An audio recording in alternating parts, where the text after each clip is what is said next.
हमारे साथ दो खास मेहमान जुड़े हुए हैं। आप नवीन भारद्वाज साहब हैं, आप स्टेट नोडल ऑफिसर हैं इंदिरा रसोई योजना। ये वही इंदिरा रसोई है जो कि आम जन को खाना बहुत सस्ते दामों पर प्रोवाइड करवाती है, जिनकी अगर कीमत देखी जाए तो वो नहीं के बराबर है। दूसरे विनय सिंह साहब हैं, आप संयुक्त सचिव हैं आयोजना विभाग में। ये पूरा जो महंगाई राहत के कैंप चल रहे हैं वो इन्हीं के निर्देश में किस तरह चल रहे हैं, तमाम जानकारियां हम दोनों खास मेहमानों से लेंगे। सबसे पहले महंगाई की बात कर रहे हैं कि महंगाई एक बहुत बुरा मुद्दा है, प्रदेश का ही नहीं पूरे देश का मुद्दा है।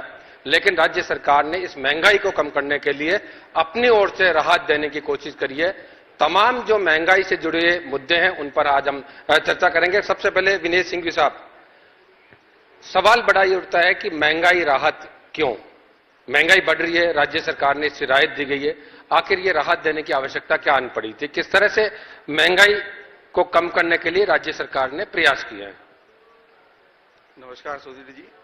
सबसे पहले तो मैं डिडवाना और कुचामन दोनों को जिला बनने की बहुत बधाई देता हूं।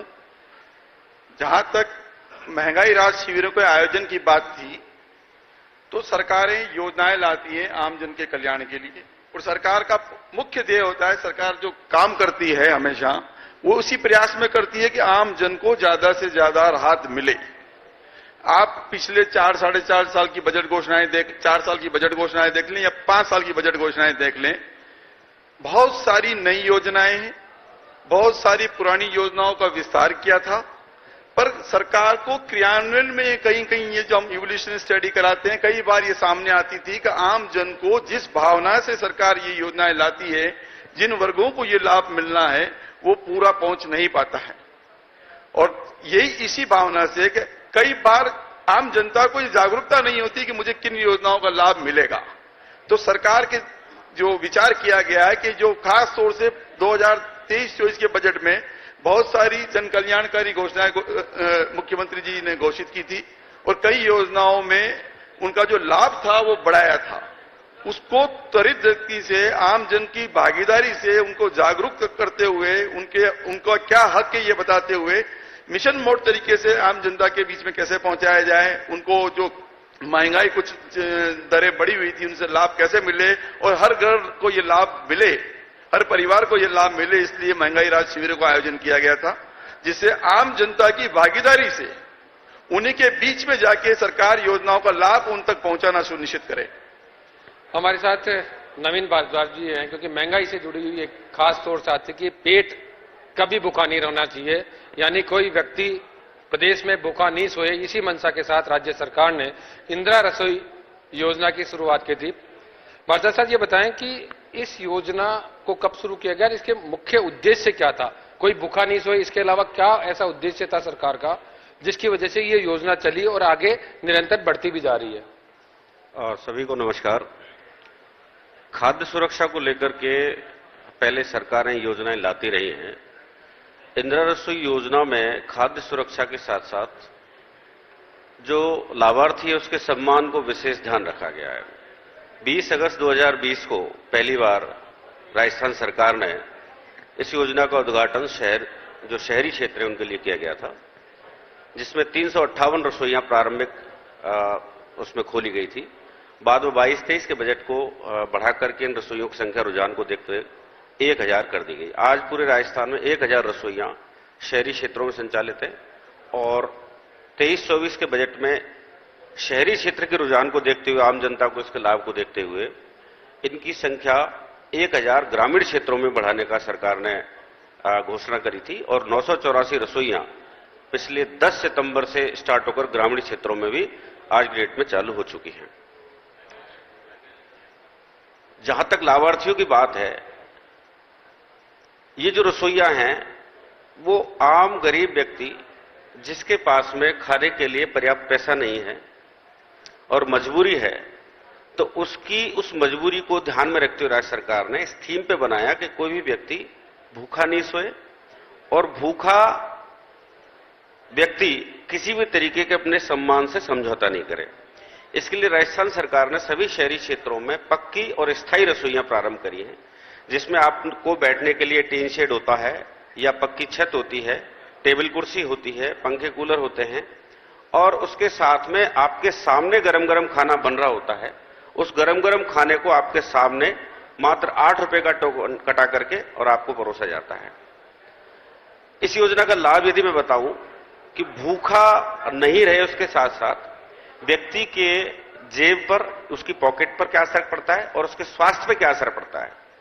पहले जो योजनाएं रहती थी वो योजना ऐसी थी कि एक मोबाइल व्हीकल में आपको खाना दिया जाता था, जिसमें व्यक्ति को धूप में, बरसात में, रोड के ऊपर वो खड़ा रहना पड़ता था लाइन लगा करके। तो उसको कहीं ना कहीं ये फील होता था कि मेरी मजबूरी है, मैं गरीब हूं और मुझे रोड पर खाना लेना पड़ रहा है। इस रसोई योजना में उसको सम्मान के साथ बिठा करके, एक मेहमान की तरह बिठा करके उसको खाना खिलाया जाता है।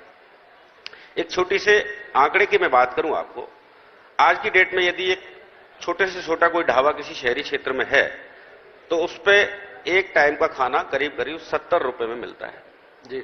2 टाइम का खाना हम इस रसोई में देते हैं तो वो 140 रुपए का हो जाता है। यदि इसको 30 से गुणा करते हैं तो करीब करीब जो है 4200 रुपए उसके एक महीने में एक व्यक्ति का खर्चा एक गरीब व्यक्ति को करना पड़ता है।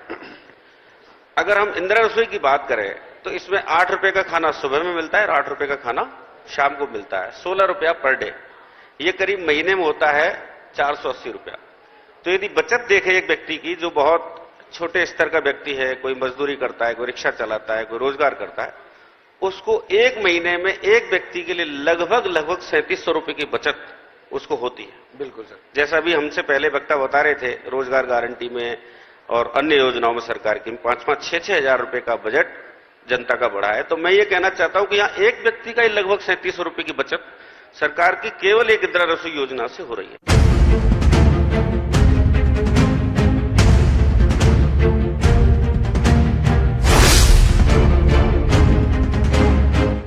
न्यूज 18 राजस्थान कॉन्क्लेव मिशन 2030 में आपका मैं नेटवर्क 18 की तरफ से आपका बहुत बहुत स्वागत करता हूं। और हम यहां पर भी कुछ देर पहले इस आपकी जो मिशन 2030 है इसको लेकर हमने काफी चर्चा की। काफी प्रबुद्ध जन यहां पर हैं जिन्होंने अपने अपने विचार रखे हैं। हम आपसे ही अब थोड़ा बहुत और जानना चाहेंगे कि ये जो मिशन 2030 है, अगर 2023 में कोई 2030 की बात करे तो वो समझ सकते हैं कि उसका सोचने का तरीका क्या हो सकता है। तो ये भावना कहां से आई आपको मिशन 2030 की, और मिशन 2030 आखिर है क्या? देखिए, जो पिछले 5 साल में जो फैसले हुए हैं राजस्थान के अंदर बेमिसाल हो रहे हैं। पहली बार राजस्थान चर्चा में आ गया है, दिल्ली के अंदर भी और देश के राज्यों के अंदर भी। हमारी जो योजना है उनको अन्य राज्य सरकारें अपना रही है, उन्हें मैनिफेस्टो में लिख रही है, वादे करी जनता से, चाहे ग्रामीण ओलंपिक भी क्यों नहीं हो। हमने एक से बढ़ के एक ओपीएस लागू कर दिया। पूरे देश में चर्चा चल रही है, उसी चल रही है। चुनाव में भी मुद्दे वही बनते हैं, हिमाचल के अंदर बना, कर्नाटक में बना। तो तमाम जो हमारे फैसले हैं, 25 लाख बीमा हिंदुस्तान में क्या दुनिया में कहीं नहीं है। राइट टू हेल्थ एक्ट कहीं नहीं बना है दुनिया के अंदर। राइट टू हेल्थ एक्ट बनाया हमने, वो कहीं पे नहीं है। इतने कानून बना दिए हमने। अभी किसानों के लिए बनाया है, किसान में कोई जमीन कुड़ के नहीं होगी, अलग कमीशन बनेगा, बाकायदा सुनवाई करेगा, कितना इसकी हैसियत देने की हक नहीं है, कितनी हैसियत है, कर्जा माफ करना, कितना माफ करना, बाकायदा वो ढंग से फैसले होंगे। इतने कानून बना दिए हमने, वो तमाम कानूनों की चर्चा देश में दुनिया में हो रही है। अब गिग वर्कर्स का अभी कानून बनाया हमने, जो राइटर लिख रहे हैं, मिस्टर मैथ्यू लिखा भी इंडियन एक्सप्रेस में आया, राजस्थान ने जो कानून बना ये देश में लागू हुए हो राज्यों में, दुनिया के मुल्कों में लागू होना चाहिए राजस्थान का कानून के क्या मायने। तो कहने का मतलब है कि इतने कानून हमने पास किए, इतनी स्कीमें हमने दी है। कोरोना में शानदार मैनेजमेंट किया। मैंने कहा कोई भूखा नहीं सोना चाहिए। प्रदेशवासियों ने वास्तव में इतना इमदाद करी एक दूसरे की, ये नौबत ही नहीं आई। तो हम हर क्षेत्र में, शिक्षा में तमाम वो संस्थाएं आ चुकी राजस्थान में जो कि प्रीमियर माने जाती देश के अंदर। IIT, IIM, IIIT, AIIMS, law university, Ayurveda university, sports complex बन रहा है और फैसले भी स्पोर्ट्स मैन के लिए हो, चाहे युवाओं के लिए हो, छात्रों के लिए हो, किसानों के लिए अलग बजट पेश हमने किया, उसका अलग इम्पैक्ट है। महंगाई राहत शिविरों में जो हमने 1,82,00,000 परिवार आए जुड़े वहां पर, तो इसकी भी इतनी शानदार दे दी है। अब हम ये सोचते हैं कि राहतों को जम करना चाहिए। 2030 में कौन मुख्यमंत्री बनेगा, कौन सरकार रहेगी, अलग बात है। हम चाहते हैं कम से कम इस प्रदेशवासी सपना देखे, सुझाव दे, अपने सुझाव दे भी दें। 2.5 करोड़ से ज्यादा सुझाव आ चुका हमारे पास में, उस पर कुछ समझ ही बताई होगी, लोगों ने अपनी बताई होगी, शिकायत भी की होगी, वो भी हमारे काम आएगी फीडबैक के रूप में। ये बात है। सीएम साहब, जब आप मिशन 2030 की बात करते हैं तो हम आपके द्वारा दिए हुए एक मिशन की और बात करते हैं, मिशन 156। तो 56 पर हालांकि कुछ और लोगों का अधिकार है, वो अपना पेटेंट मानते हैं। तो मिशन 156 इस मिशन 2030 के लिए कितना इंपॉर्टेंट है? क्योंकि सरकारें बदल जाती हैं तो उनका असर योजनाओं पर होता है। देखिए, हम लोग, आप देखते हो कि सरकार हमारी आई थी, हमने पिछली गवर्नमेंट ने कोई स्कीम बंद नहीं करी, कोई बंद नहीं करी। वो लोग आते हैं, रिफाइनरी बंद कर दी, मेट्रो बंद कर दिया जयपुर का, अनेकों योजना हमारी बंद कर दी। वो उनकी नेगेटिव सोच होती है, हमारी वो सोच नहीं। हम तो कह रहे हैं मिशन 156 में क्यों कहा, 98 के अंदर हमारे 156 आए थे, 156 सीटें आई थी। भैरवी शेखावत साहब 32 पे आ गए थे। हमारी गवर्नमेंट बनी उस वक्त में, प्रदेश कांग्रेस अध्यक्ष था उस वक्त में, और सोनिया गांधी जी बनी थी अध्यक्ष उस वक्त में, कांग्रेस अध्यक्ष बनी थी। उसके बाद पहला चुनाव हुआ था। ऐसा माहौल बन गया देश के अंदर कि हम 156 सीटों में लेके आए और मुझे अवसर मिला मुख्यमंत्री बनने का। आज मैं माहौल देखता हूं राजस्थान के अंदर जहां जा रहे हैं, एक तो सरकार के विरुद्ध में कोई लहर नहीं है, जो कि किसी भी सरकार होती है थोड़ा बहुत तो फर्क पड़ ही जाता है। वो पहला मौका है राजस्थान के अंदर जब हर परिवार कहेगा आपको मैं बेनिफिशियरी हूं। हर गांव में जाइएगा, हर घर में जाइएगा। एग्जाम्पल के रूप में मैंने 100 यूनिट बिजली फ्री करी, वो सबके लिए करी है, चाहे वो अमीर हो गरीब हो। 100 यूनिट सबको फ्री मिल रही है, और जो 100 यूनिट ही खर्च करता है बिल जीरो आ रहा है। अभी मुझे इस कैम्प में भी कहा, रीवाणा के अंदर करीब 2 लाख लोगों का बिल जीरो हो गया यहाँ पर। तो इसका मतलब क्या है, इतने लाखों लोगों को लाभ मिलना इस स्कीमों का। इसलिए मैंने कहा, लोग जो कहते हैं, हम कहते हैं ये तो सरकार आ सकती है, कह आ नहीं सकती साहब, आ रही है। ये लोगों के मुंह से निकलना, ये क्या शो करता है?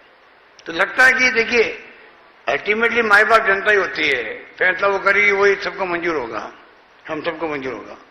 पर जो सोच सामने आ रही है, लगता है इस बार सरकार गुड गवर्नेंस के कारण से रिपीट करेंगी पब्लिक, ऐसा लगता है। सीएम साहब, जब राज्य की अर्थव्यवस्था आपने 5 साल पहले जब संभाली थी तब 9 लाख करोड़ रुपए थी, और इस वित्तीय वर्ष के अंत तक ये 15 लाख करोड़ हो जाएगी। मिशन 2030 अगले 7 साल में आप अपने विजन से इसको कहां पर देखना चाहते हैं, जिसके लिए पूरा मिशन 2030 हमने सोचा है? जीडीपी की बात कर रहे हैं हम लोग जी। देखिए, अभी इस साल के अंत तक इस बार 6 लाख करोड़ की जीडीपी बढ़ रही है हमारी। इस साल के अंत तक 15 लाख करोड़ हो जाएगी। 9 लाख तक पहले पहुंच चुकी थी, 6 लाख अभी बढ़ी है।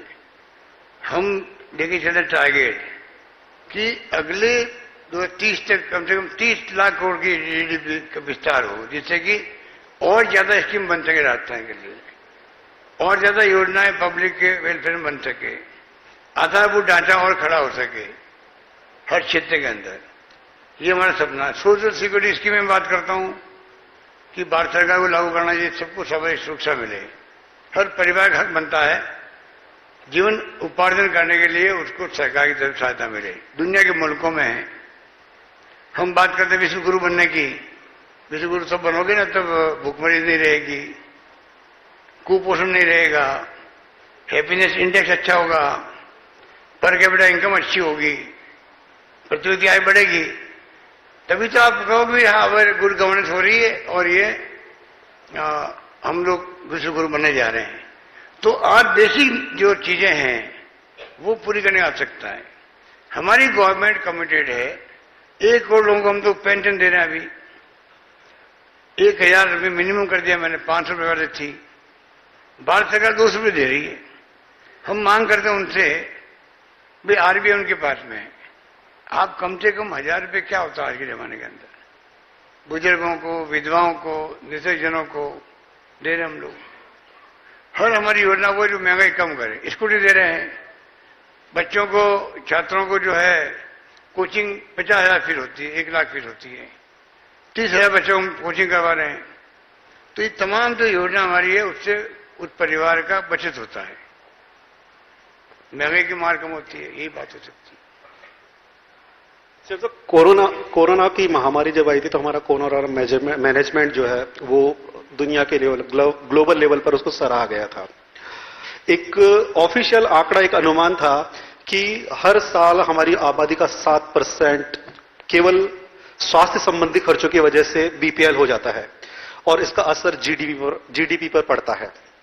हमारे यहाँ पर स्वास्थ्य को लेकर के आपने फ्री मेडिसिन भी है, हमारे यहाँ चिरंजीवी योजना है, हमारे यहाँ दुर्घटना बीमा है, इतनी सारी जब योजनाएं हैं तो अब मिशन 2030 में हम इसको और कहां आगे तक ले जाना चाहते हैं? ये तो हम चाहते हैं एक्सपर्ट हमें बताए।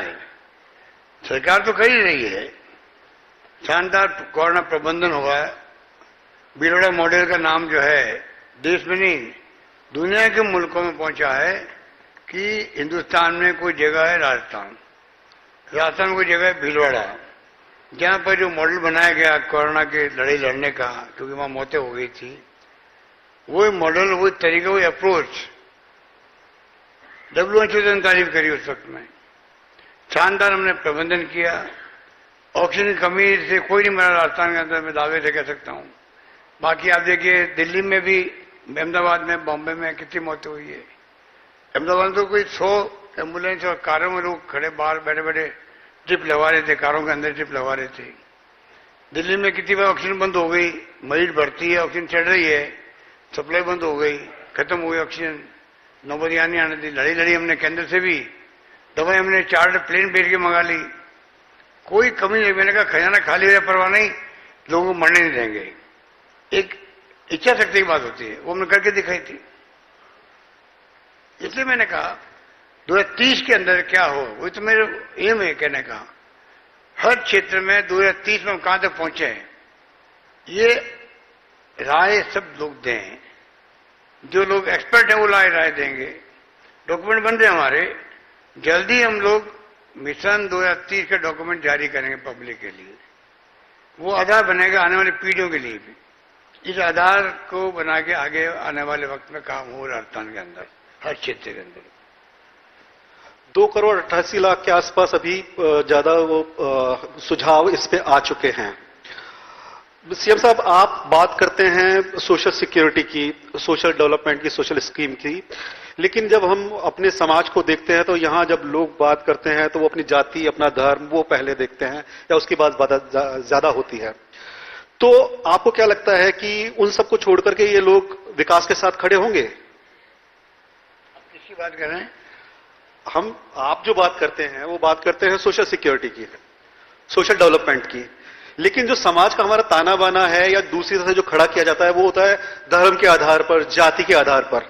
तो आपको क्या लगता है लोग आपके साथ कितने संख्या में खड़े होंगे? देखिए, लोग समझदार भी हैं, ठीक है। धर्म के नाम पे लोग ध्रुवीकरण हो जाता है, अलग बात है। धर्म कमजोरी भी होती है लोगों की, कोई धर्म का व्यक्ति हो। पर जहां तक वेलफेयर स्कीम है, मुझे यकीन है कि उन स्कीमों को जो लागू करने में सबसे सहयोग मिलेगा हम लोगों को। अल्टीमेटली तो एम यह है कि केंद्र सरकार को चाहिए वो भी जो हमारी योजनाएं हैं उनको अध्ययन करवावे अपने वहां पर। हमारी इतनी शानदार योजनाएं हैं, इतने अच्छे फैसले हैं, मैं क्या क्या बताऊं आपको। केंद्र सरकार के 4 कानून पार हुए थे डॉक्टर मनमोहन सिंह के वक्त में, सोनिया गांधी थी चेयरपर्सन तब। सूचना का अधिकार, शिक्षा का अधिकार, खाद्य सामग्री का अधिकार और नरेगा। शिक्षा का अधिकार के अंदर 8वीं तक की स्कूल के लिए बच्चों के लिए वो कानून बना हुआ है। राजस्थान गवर्नमेंट अभी हमने कर दिया, 12वीं तक कर दिया। अब लोगों को पता ही रहता है 12वीं तक के बच्चों की फीस भी सरकार देगी अब प्राइवेट स्कूल के अंदर।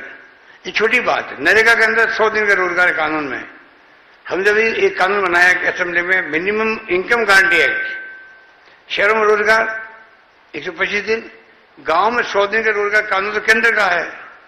अब हमने गारंटी दे दी है, 125 दिन की गारंटी दे दी है। तो हमने हर चीज को नाप तोल के फैसले किए हैं और उसका असर भी पब्लिक के अंदर भी। नहीं, मैं जो कहना चाहता था आपको, भारत सरकार को चाहिए अध्ययन करे। हमारी जो नेता बड़े बड़े आ रहे हैं यहाँ पे राजस्थान में, चाहिए पहले अध्ययन करके आए, जम के हमें आलोचना करे। अच्छी स्कीम है तो उसको केंद्र को कहे, मोदी जी को उनको एडॉप्ट करे केंद्र के अंदर, चाहे 25 लाख का बीमा हो, चाहे गिग वर्कर का कानून हमने पास किया हो, राइट टू हेल्थ का एक्ट बनाया हो, शहरी नगर पालिकाओं में रोजगार की गारंटी दी हो। ऐसी ऐसी हमारी स्कीमें वो लागू केंद्र में भी होनी चाहिए। ओपीएस लागू होनी चाहिए देश के अंदर, केंद्र में क्यों नहीं लागू कर रहे हैं वो लोग?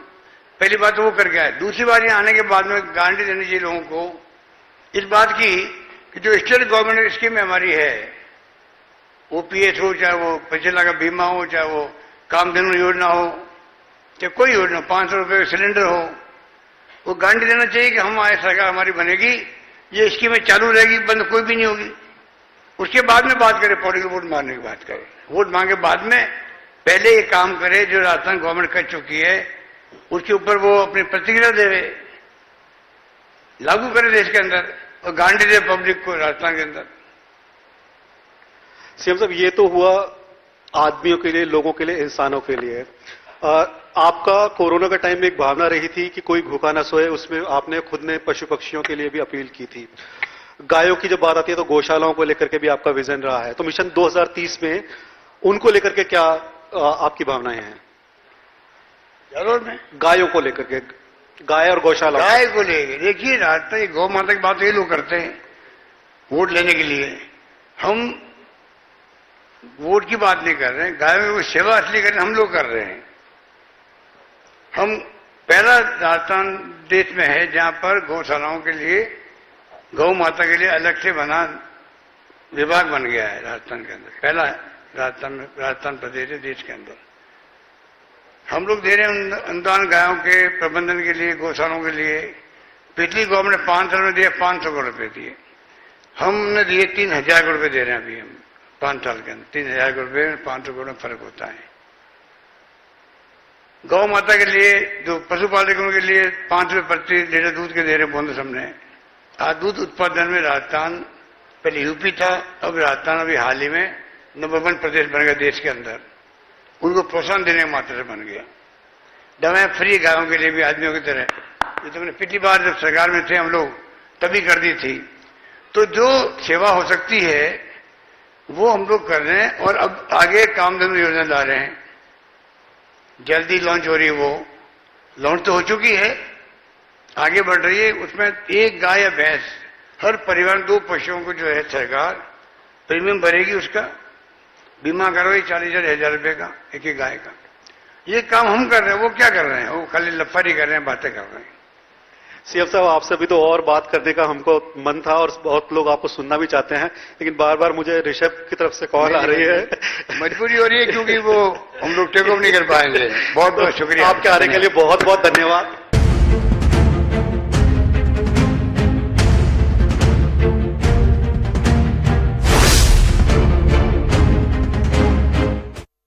अजय पहुंचे जहां पर एक